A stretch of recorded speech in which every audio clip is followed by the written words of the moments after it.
Welcome to Luca and Miguel. Enjoy the video. You start by ensuring your site meets requirements and you have an admin account. This prevents permission issues. Once done, back up the site and temporarily deactivate other SEO plugins to avoid conflicts. Next, open Plugins, right arrow Add New, search for Rank Math, and click Install, then Activate.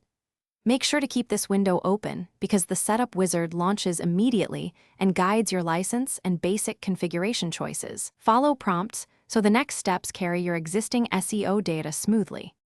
Once the wizard opens, connect your Rank Math account to enable modules and updates.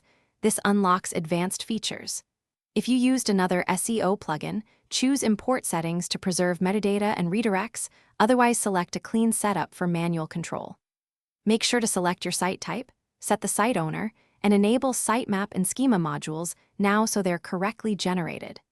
Also review Role Manager and a few core modules. These choices shape how Rank Math analyzes each page as you continue.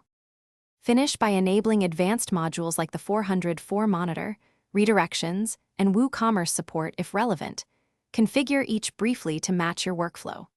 Once done, verify the sitemap URL in Google Search Console and submit the sitemap if it changed, and check a few pages for metadata output. If something goes wrong, for example missing titles or sitemap errors, clear any server and plugin caches. Then go to Settings, right arrow Permalinks, and click Save Changes to rebuild rewrites. That usually resolves common issues. Thanks for watching and please subscribe. It's the best investment you'll ever make.